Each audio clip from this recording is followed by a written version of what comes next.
কৃষ্ণ। আজকে আমরা শ্রীমদ্ ভগবতের চতুর্থ স্কন্ধের 29টি অধ্যায় শুনব। নারদ ও রাজা প্রাচীন বহ্রি কথোপকথন। মহারাজ প্রাচীন বহ্রি বললেন, হে প্রভু, রাজা পুরঞ্জনের রূপক কাহিনীর তাৎপর্য আমরা পূর্ণরূপে বুঝতে পারিনি। প্রকৃতপক্ষে যারা পারমার্থিক জ্ঞানের পূর্ণতাপ্রাপ্ত হয়েছেন তারা বুঝতে পারেন, কিন্তু সকাম কর্মের প্রতি অত্যন্ত আসক্ত আমাদের মতো মানুষের পক্ষে আপনার এই কাহিনীর তাৎপর্য হৃদয়ঙ্গম করা অত্যন্ত কঠিন। দেবশ্রী নারদ তখন বললেন, পুরঞ্জনকে জীব বলে জানবেন।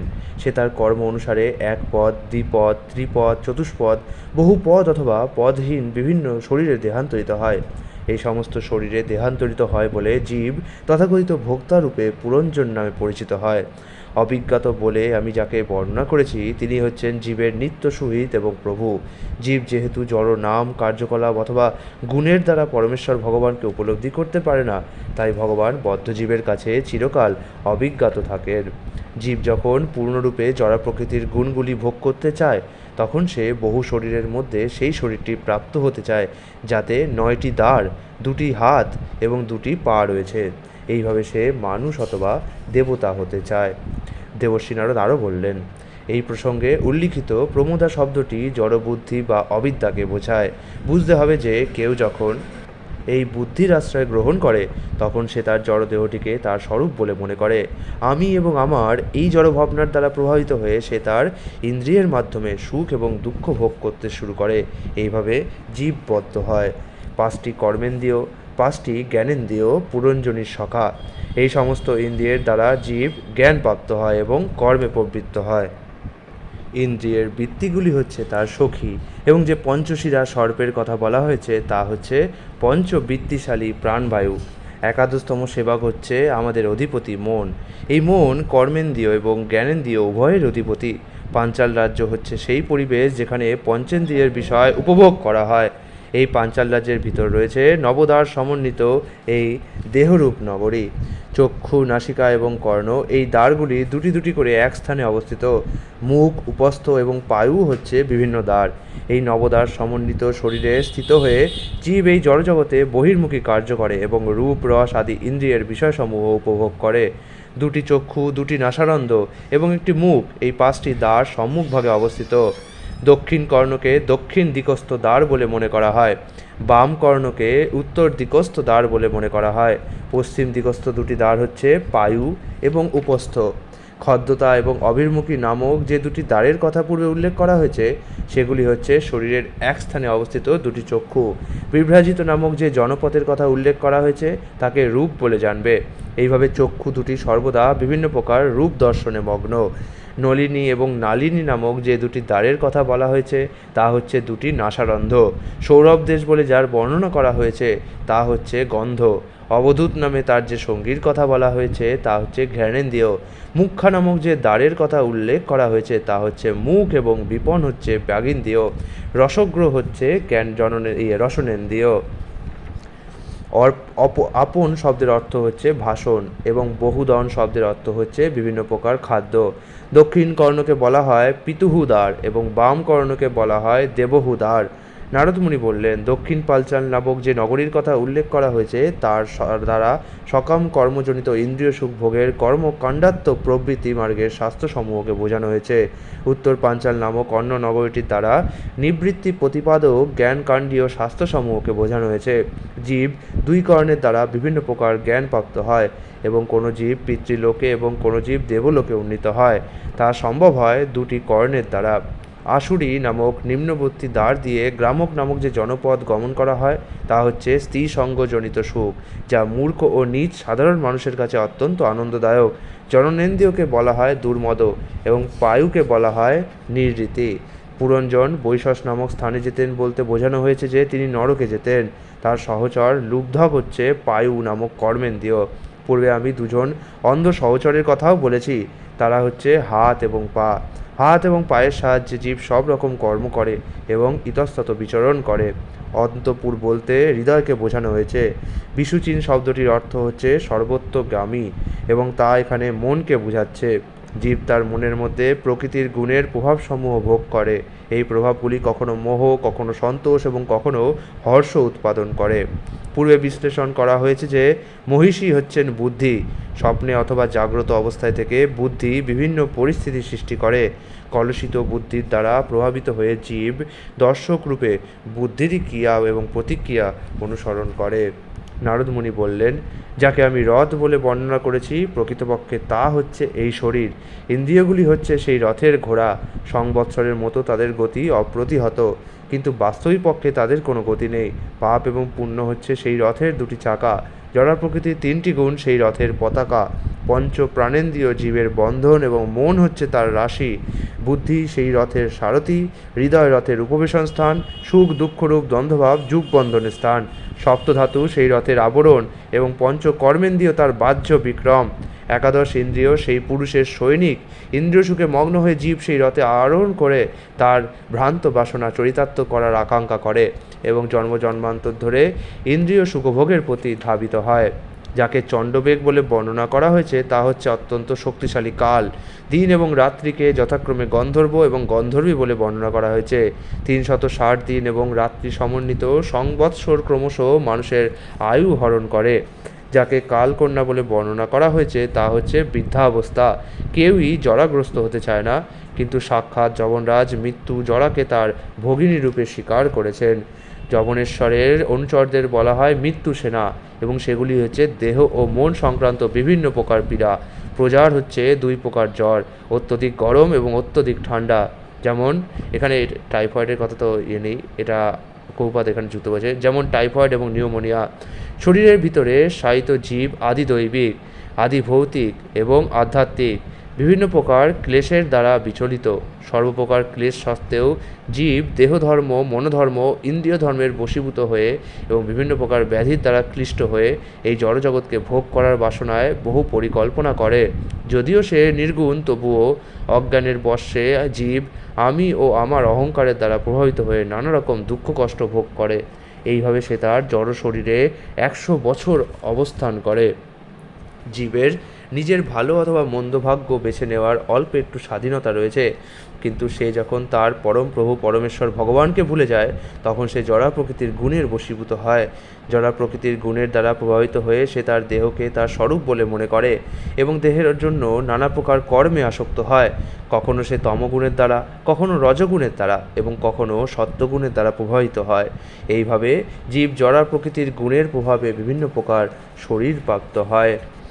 যারা সত্যগুণে অবস্থিত তারা বৈদিক নির্দেশ অনুসারে পূর্ণ কর্ম করেন এবং তার ফলে তারা স্বর্গলোকে উন্নীত হন, সেখানে দেবতারা বাস করেন। যারা রজগুণের দ্বারা প্রভাবিত তারা মনুষ্যলোকে বিভিন্ন প্রকার উৎপাদনশীল কার্য করেন, আর যারা তমগুণের দ্বারা প্রভাবিত তারা বিভিন্ন প্রকার কষ্টভোগ করে এবং পাশবিক জগতে বাস করে।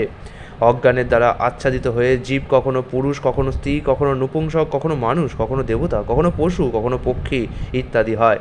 এইভাবে সে এই জড়জগতে ভ্রমণ করতে থাকে। প্রকৃতির গুণের দ্বারা প্রভাবিত হয়ে তার কর্ম অনুসারে সে বিভিন্ন প্রকার শরীর ধারণ করে। ক্ষুধায় কাতর দীন কুকুর যেমন গৃহে গিয়ে ভ্রমণ করে তার প্রারব্ধ অনুসারে কোথাও বা দণ্ড দ্বারা তাড়িত হয় এবং কোথাও বা একমুষ্টি অন্নপ্রাপ্ত হয়, তেমনি বিভিন্ন বাসনার দ্বারা প্রভাবিত হয়ে জীব তার অদৃষ্ট অনুসারে বিভিন্ন যোনিতে ভ্রমণ করে। কখনো সে উচ্চতর জীবন প্রাপ্ত হয় এবং কখনো নিম্নতর জীবন। কখনো সে স্বর্গলোকে উন্নীত হয়, কখনো নরকে অধঃপতিত হয়, আবার কখনো মধ্যবর্তী লোকে অবস্থান করে। এইভাবে সে কখনো সুখ এবং কখনো দুঃখ ভোগ করে। জীব তার ভাগ্যজনিত ক্লেশ, অন্যান্য জীবের দ্বারা প্রদত্ত ক্লেশ অথবা তার দেহ ও মন সম্পর্কিত ক্লেশ থেকে মুক্ত হওয়ার চেষ্টা করে, কিন্তু প্রতিকারের সমস্ত প্রচেষ্টা সত্ত্বেও প্রকৃতির নিয়মের দ্বারা তাদের বদ্ধ থাকতে হয়। মানুষ মস্তকে গুরুভার বহন করতে করতে যখন অত্যন্ত শান্ত হয়ে পড়ে তখন সেই ভার কাঁধে বহন করে সে মস্তককে আরাম দেওয়ার চেষ্টা করে। এইভাবে সে তার ভার বহনের শান্তি দূর করার চেষ্টা করে, কিন্তু ভার বহনের শান্তি দূর করার যত কিছু উপায় আছে সেগুলির মাধ্যমে সে কেবল এক স্থান থেকে অন্য স্থানে বোঝার ভার স্থানান্তরিত করা ছাড়া অতিরিক্ত আর কিছুই করতে পারে না। নারদ মুনি বললেন, হে নিষ্পাপ, কেউই কৃষ্ণ ভক্তি ব্যতীত অন্য কোনো কর্মের দ্বারা তার সকাম কর্মের ফল থেকে মুক্ত হতে পারে না। অজ্ঞানবশত মানুষ সেই সমস্ত কার্যকলাপে লিপ্ত হয়। দুঃস্বপ্নের প্রতিকার যেমন কেবল জাগরণের দ্বারাই হয়ে থাকে, তেমনি কৃষ্ণভক্তির দ্বারা আমাদের স্বরূপে জেগে ওঠা ব্যতীত অজ্ঞান এবং মোহজনিত সংসার দুঃখ থেকে নিবৃত্তির আর কোনো উপায় নেই। কারণ সমস্ত সমস্যার চরম সমাধান হচ্ছে কৃষ্ণ ভাবনায় জেগে ওঠা। কখনো কখনো আমরা স্বপ্নে একটি বাঘ অথবা সাপ দেখে ভয় পাই, কিন্তু বাস্তবিক পক্ষে সেখানে বাঘ অথবা সাপ নেই। তেমনি আমরা সূক্ষ্মরূপে কোনো পরিস্থিতি সৃষ্টি করে তার পরিণামে দুঃখ কষ্ট ভোগ করি। স্বপ্ন থেকে জেগে ওঠা ব্যতীত এই সমস্ত দুঃখ দুর্দশার নিবৃত্তি সাধন সম্ভব নয়। জীবের প্রকৃত পুরুষার্থ হচ্ছে যে অজ্ঞান তাকে পুনঃ পুনঃ জন্ম মৃত্যুর ক্লেশ প্রদান করে সেই অজ্ঞান থেকে মুক্ত হওয়া। তার প্রতিকারের একমাত্র উপায় হচ্ছে ভগবানের প্রতিনিধির মাধ্যমে ভগবানের শরণাগত হওয়া। যতক্ষণ পর্যন্ত মানুষ ভগবান শ্রী বাসুদেবের প্রতি ভক্তি না করে ততক্ষণ পর্যন্ত তার পক্ষে এই জড়জগতের প্রতি সম্পূর্ণরূপে বিরক্ত হওয়া এবং পূর্ণ জ্ঞান লাভ করা সম্ভব নয়। হে রাজর্ষি, যে ব্যক্তি শ্রদ্ধাবান, যিনি সর্বদা ভগবানের মহিমা শ্রবণ করেন, যিনি সর্বদা কৃষ্ণ ভক্তির অনুশীলনে যুক্ত এবং যিনি সর্বদা ভগবানের কার্যকলাপ শ্রবণ করেন, তিনি অচিরেই প্রত্যক্ষভাবে ভগবানকে দর্শন করার যোগ্যতা অর্জন করেন।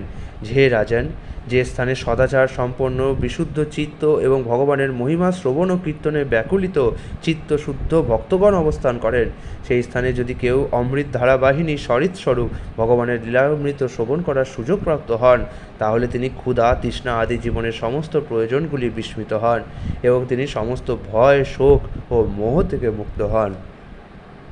যেহেতু বদ্ধ জীবেরা সর্বদাই ক্ষুধা তৃষ্ণা আদি দেহের আবশ্যকতাগুলির দ্বারা উপদ্রুত, তাই ভগবানের অমৃতময় কথা শ্রবণে আসক্তি উৎপাদনের জন্য তাদের সময় প্রায় নেই। সমস্ত প্রজাপতিদের পিতা পরম শক্তিমান ব্রহ্মা, মহাদেব মনু, দক্ষ প্রভৃতি প্রজাপতিগণ, সনক সনাতন আদি সর্বোচ্চ স্তরের নৈষ্ঠিক ব্রহ্মচারীগণ, মরীচি অত্রি অঙ্গিরা পুলস্ত পুলহ ক্রতু ভৃগু বশিষ্ঠ আদি মহর্ষিগণ এবং আমার মতো অন্যান্য ব্রহ্মবাদী ও বাচস্পতিগণ তপস্যা বিদ্যা সমাধি প্রভৃতি উপায় দ্বারা নিরন্তর অনুসন্ধান করেও আজ পর্যন্ত সর্বসাক্ষী পরমেশ্বর ভগবানকে জানতে পারেনি। অনন্ত বৈদিক জ্ঞানের অনুশীলন এবং বৈদিক মন্ত্রের লক্ষণের দ্বারা বিভিন্ন দেবতাদের পূজা করা সত্ত্বেও তারা পরম শক্তিমান পরমেশ্বর ভগবানকে জানতে পারেননি। কেউ যখন পূর্ণরূপে ভগবত ভক্তিতে যুক্ত হন তখন তিনি ভগবানের অহৈতুকী কৃপারূপ অনুগ্রহ লাভ করেন। তখন চিন্ময় চেতনায় জাগরিত হয়ে ভগবত ভক্ত বেদের কর্মকাণ্ডে বর্ণিত সমস্ত জাগতিক কার্যকলাপ এবং আচার অনুষ্ঠান পরিত্যাগ করেন। হে মহারাজ বহিষ্মান, বৈদিক কার্যকলাপের অনুষ্ঠান অথবা সকাম কর্ম যতই শ্রুতিমধুর অথবা জীবনের পরম লক্ষ্য বলে মনে হোক না কেন, কখনো সেই সমস্ত কার্যকলাপে লিপ্ত হবেন না। সেগুলিকে কখনোই পরমার্থ বলে মনে করা উচিত নয়। যারা অল্প বুদ্ধি সম্পন্ন তারা বৈদিক কর্মকাণ্ডীয় অনুষ্ঠানগুলিকে বেদের চরম লক্ষ্য বলে মনে করে। তারা জানে না যে বেদের প্রকৃত উদ্দেশ্য হচ্ছে মানুষকে তাদের প্রকৃত আলয় ভগবত ধাম সম্বন্ধে জানিয়ে দেওয়া। তাদের প্রকৃত আবাসের কথা ভুলে গিয়ে মোহবশত তারা অন্য গৃহের অন্বেষণ করে। হে রাজন, সারা পৃথিবী পূর্বমুখী তীক্ষ্ণাজ্ঞ কুশের দ্বারা আচ্ছাদিত হয়েছে এবং তার ফলে বহু পশু বধ করার দরুন আপনি অত্যন্ত গর্বিত হয়েছেন। আপনার এই মূর্খতাবশত আপনি জানেন না যে ভক্তি হচ্ছে ভগবানকে সন্তুষ্ট করার একমাত্র উপায়। ভগবানের সন্তুষ্টি বিধানই আপনার একমাত্র কর্তব্য কর্ম হওয়া উচিত। ভগবত ভক্তির স্তরে উন্নীত হওয়াই হচ্ছে যথার্থ বিদ্যার ফল। পরমেশ্বর ভগবান শ্রীহরি পরমাত্মা রূপে এই জগতে জড়দেহধারী সমস্ত জীবের পথপ্রদর্শক। তিনিই হচ্ছেন জড়া প্রকৃতিতে সমস্ত জড়জাগতিক কার্যকলাপের পরম নিয়ন্তা।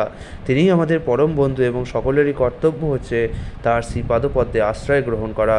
তাহলে মানুষের জীবন মঙ্গলময় হয়ে ওঠে। যিনি ভগবত ভক্তিতে যুক্ত তার এই সংসারে ভয়ের লেশমাত্র থাকে না। তার কারণ পরমেশ্বর ভগবান হচ্ছেন পরমাত্মা এবং সকলের পরম সহিত।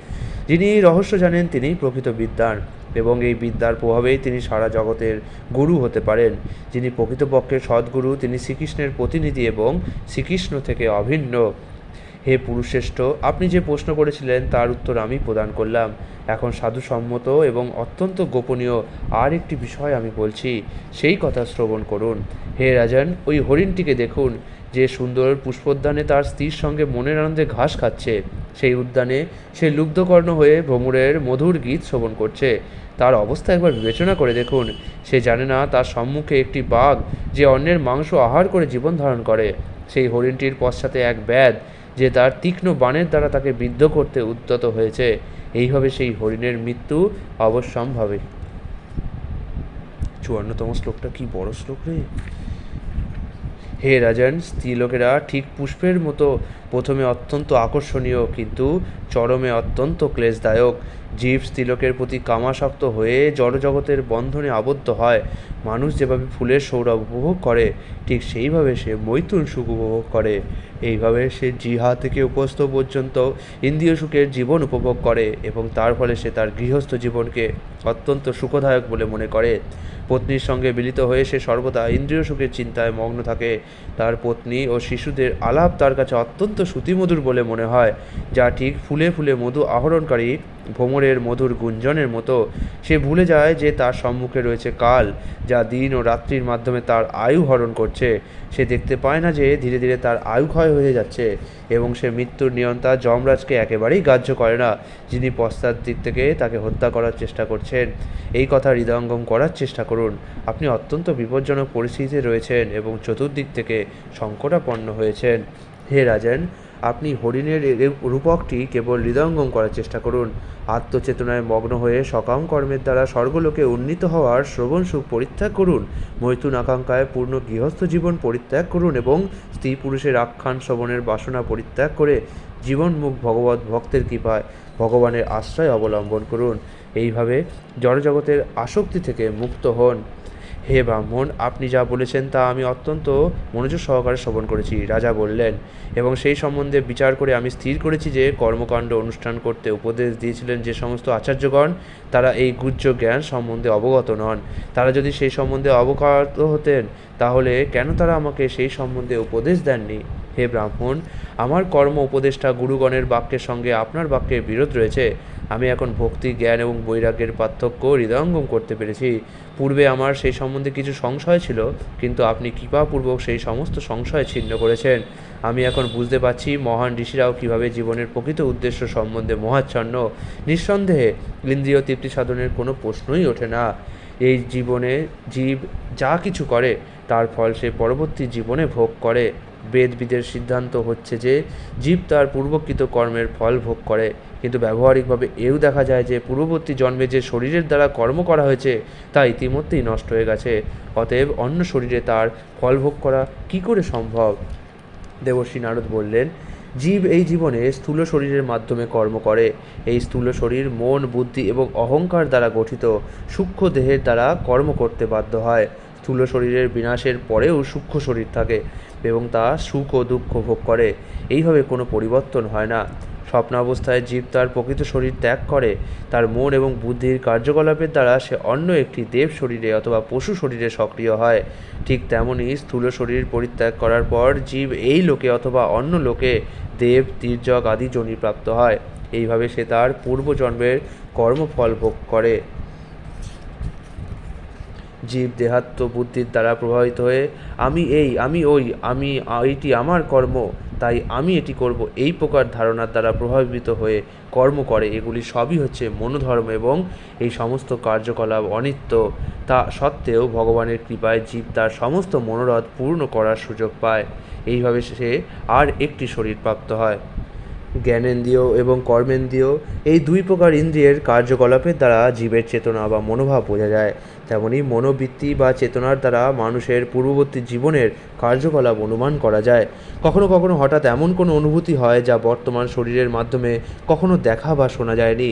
কখনো কখনো হঠাৎ স্বপ্নে আমরা তা দর্শন করি।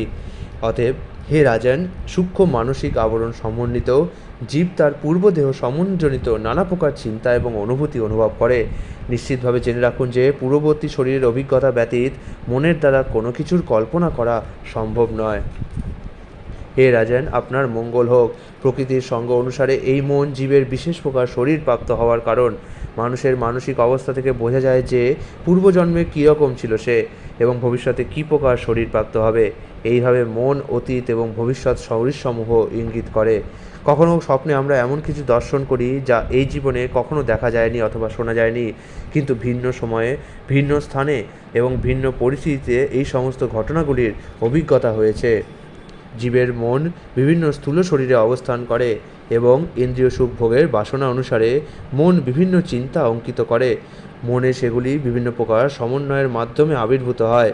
তাই এই সমস্ত দৃশ্যগুলি এমনভাবে প্রকট হয় যেন মনে হয় পূর্বে কখনো সেগুলি দেখা যায়নি অথবা শোনা যায়নি। কৃষ্ণ ভক্তির অর্থ হচ্ছে এমন মানসিক অবস্থা নিয়ে নিরন্তর পরমেশ্বর ভগবান শ্রীকৃষ্ণের সঙ্গ করা, যাতে ভগবান যেভাবে জড়জগৎকে দর্শন করেন ঠিক সেইভাবে ভক্ত তা দর্শন করতে পারেন। এই প্রকার দর্শন সর্বদা সম্ভব নয়, কিন্তু তা ঠিক তমসাবৃত গ্রহ রাহুর মতো, যা কেবল পূর্ণচন্দ্রের উপস্থিতিতেই দেখা যায়। যতক্ষণ পর্যন্ত বুদ্ধি, মন, ইন্দ্রিয়, তন্মাত্র এবং জড় প্রকৃতির গুণসমূহের পরিণাম সূক্ষ্ম দেহ বর্তমান থাকে, ততক্ষণ পর্যন্ত অহংকার এবং স্থূল দেহে বর্তমান থাকে। গভীর নিদ্রা, মূর্ছা, প্রবল ক্ষতির ফলে প্রচণ্ড শোক, মৃত্যুর সময় অথবা যখন প্রবল জ্বর হয়, তখন প্রাণবায়ুর সঞ্চারণ প্রতিহত হয়। তখন জীবের দেহাত্ম বুদ্ধি হারিয়ে যায়, অর্থাৎ সে তার দেহকে তার স্বরূপ বলে মনে করে না।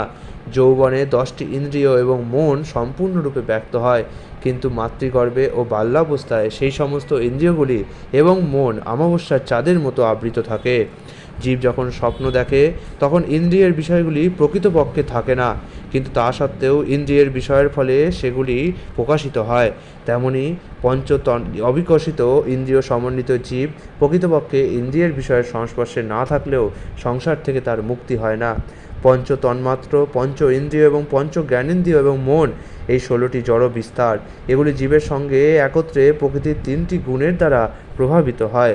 এটি হচ্ছে বদ্ধ জীবের অস্তিত্ব। সূক্ষ্ম শরীরের দ্বারা জীব স্থূল শরীর প্রাপ্ত হয় এবং তা ত্যাগ করে, তাকে বলা হয় আত্মার দেহান্তর। এইভাবে আত্মা বিভিন্ন প্রকার হর্ষ, শোক, ভয়, সুখ এবং দুঃখ ভোগ করে। শুঁয়োপোকা যেমন একটি পাতা অবলম্বন করে পূর্ববর্তী পাতা পরিত্যাগ করে, তেমনি জীব পূর্ববর্তী কর্ম অনুসারে অন্য আরেকটি শরীর অবলম্বন করে তার বর্তমান শরীর ত্যাগ করে। তার কারণ মন হচ্ছে সর্বপ্রকার বাসনার আগার। যতক্ষণ পর্যন্ত আমরা ইন্দ্রিয় সুখ ভোগ করতে চাই, ততক্ষণ আমরা জড়জাগতিক কার্যকলাপ সৃষ্টি করি। জীব যখন জড়ক্ষেত্রে কর্ম করে তখন সে ইন্দ্রিয় সুখ উপভোগ করতে চায় এবং ইন্দ্রিয় সুখ ভোগ করার সময় সে জড় কর্মের শৃঙ্খলা সৃষ্টি করে। এইভাবে জীব জড়জগতের বন্ধনে আবদ্ধ হয়ে থাকে। সর্বদা মনে রাখুন যে এই জড়জগতের সৃষ্টি, স্থিতি এবং প্রলয় পরমেশ্বর ভগবানের ইচ্ছার দ্বারা সংগঠিত হয়। তার ফলে এই জড়জগতের সমস্ত বস্তুই ভগবানের নিয়ন্ত্রণাধীন। এই দিব্য জ্ঞানের আলোক প্রাপ্ত হয়ে সর্বদা ভগবানের সেবায় যুক্ত হওয়া উচিত। মহর্ষি মৈত্রেয় বললেন, মহাভাগবত ভগবান নারদ এইভাবে মহারাজ প্রাচীন বর্হির কাছে জীব এবং ভগবানের স্বরূপ সম্বন্ধে উপদেশ দিয়ে রাজাকে আমন্ত্রণ করে সিদ্ধলোকে গমন করলেন। তার মন্ত্রীদের উপস্থিতিতে রাজর্ষি প্রাচীন বর্হি তার পুত্রদের জন্য নাগরিকদের রক্ষা করার আদেশ রেখে গৃহত্যাগ করে তপস্যা করার জন্য কপিলাশ্রম তীর্থে গমন করেছিলেন। কপিলাশ্রমে তপস্যা করে রাজা প্রাচীন বর্হি সমস্ত জড় উপাধি থেকে পূর্ণরূপে মুক্ত হয়েছিলেন। তিনি নিরন্তর ভগবানের প্রেমময়ী সেবায় যুক্ত হয়ে ভগবৎ সারূপ্য লাভ করেছিলেন। হে বিদুর, জীবের আধ্যাত্মিক স্থিতি সম্বন্ধে দেবর্ষি নারদ বর্ণিত এই আখ্যান যিনি শ্রবণ করেন এবং কীর্তন করেন, তিনি দেহাত্ম বুদ্ধি থেকে মুক্ত হবেন। দেবর্ষি নারদের মুখনিসৃত এই উপাখ্যান ভগবান মুকুন্দের যশে পরিপূর্ণ।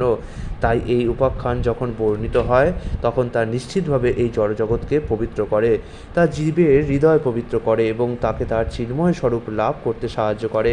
যিনি এই দিব্য আখ্যান বর্ণনা করেন তিনি সমস্ত জড় বন্ধন থেকে মুক্ত হন এবং তাকে আর এই জড়জগতে ভ্রমণ করতে হয় না। আধ্যাত্মিক তত্ত্বজ্ঞানে পূর্ণ মহারাজ পুরঞ্জনের এই প্রামাণিক রূপকটি আমি আমার গুরুদেবের কাছে শ্রবণ করেছি। কেউ যদি এই রূপকের উদ্দেশ্যে হৃদয়ঙ্গম করতে পারেন তাহলে তিনি অবশ্যই দেহাত্ম বুদ্ধি থেকে মুক্ত হবেন এবং পারলৌকিক জীবন সম্বন্ধে স্পষ্টভাবে অবগত হতে পারবেন। কেউ যদি আত্মার দেহান্তর সম্বন্ধে অজ্ঞ হন তবুও তিনি এই আখ্যানটি অধ্যয়ন করার ফলে তা পূর্ণরূপে হৃদয়ঙ্গম করতে পারবেন। শরীর, স্ত্রী এবং সন্তান সন্ততিদের প্রতিপালনের চেষ্টা পশুদের মধ্যেও দেখা যায়। এই সমস্ত ব্যাপার সামলানোর বুদ্ধি পশুদের মধ্যেও পূর্ণরূপে রয়েছে। মানুষ যদি কেবল এই সমস্ত বিষয়ে উন্নত হয় তাহলে তার সঙ্গে একটি পশুর পার্থক্য কোথায়? ক্রমবিবর্তনের পন্থায় বহু জন্মান্তরের পর এই যে মানুষ জীবন লাভ হয়েছে তা অত্যন্ত সাবধানতার সঙ্গে আমাদের হৃদয়ঙ্গম করা উচিত। যে বুদ্ধিমান মানুষ স্থূল এবং সূক্ষ্ম শরীরে দেহাত্মবুদ্ধি ত্যাগ করেছেন তিনি চিন্ময় জ্ঞানের আলোকে উদ্ভাসিত হয়ে ভগবানেরই মতো চিন্ময় স্বরূপে অধিষ্ঠিত হন। জীবের যদি কৃষ্ণের ভক্তি, জীবে দয়া এবং আত্মতত্ত্বজ্ঞান পূর্ণরূপে বিকশিত হয়, তাহলে তিনি তৎক্ষণাৎ সংসার বন্ধন থেকে মুক্তি লাভ করেন। কালের অন্তর্গত অতীত, বর্তমান এবং ভবিষ্যতে যা কিছু হয় তা সবই স্বপ্নবৎ। এটি হচ্ছে সমস্ত বৈদিক শাস্ত্রের গূঢ় সিদ্ধান্ত। হরে কৃষ্ণ। ইতি শ্রীমদ্ভগবতের চতুর্থ স্কন্ধের রাজা নারদ ও রাজা প্রাচীনভরি কথোপকথন নামক 29টি অধ্যায় ভক্তিবেদান্ত অনুবাদ সম্পূর্ণ হলো। হরে কৃষ্ণ। এই অধ্যায়ের কিছু বৈশিষ্ট্য বলে দিই। প্রথমত, এই অধ্যায়ের অনেকগুলি শ্লোক আছে এবং এখানে লাস্টে কিছু শ্লোক আছে যেগুলো 1-এর ক, 2-এর ক এবং 2-এর খ এভাবে রয়েছে। এখানে একটা টিপ্পণী দেওয়া হয়েছে যে মধ্য সম্প্রদায়ের শ্রী বিজয়দাস তীর্থের মত অনুসারে পরবর্তী শ্লোক দুটি এই অধ্যায়ের 45 শ্লোকের পরে আসে এবং অন্য দুটি শ্লোক 79 শ্লোকের পরে আসে। অর্থাৎ 1-এর ক এবং 2-এর ক আছে শ্লোক 45-এ পরে আসে এবং 1-এর খ আর 2-এর খ এই দুটি 79 শ্লোকের পরে আসে, যেগুলিকে পরবর্তী শ্লোকে দেওয়া হয়েছে। এই অধ্যায়ে এতদূর যদি কেউ পাঠ করে থাকে এবং যদি সত্যি কেউ এতদূর অবধি এসে থাকেন, তাহলে সে বুঝতে পারছেন যে এই অধ্যায়টি সবথেকে বড় এবং খুব গুরুত্বপূর্ণ অধ্যায়। এই অধ্যায়ে আমরা কীভাবে স্বপ্ন দেখি, কীভাবে আমাদের জীবন পরিচালিত হয়, সব কিছু সম্বন্ধে বেশ ভালোভাবে বর্ণনা করা হয়েছে। আশা করি যারা পূর্ণ ভক্তিমান, ভক্তিপথে সত্যি আগ্রহী, তারা এতদূর অবধি নিশ্চয়ই দেখেছেন। হরে কৃষ্ণ।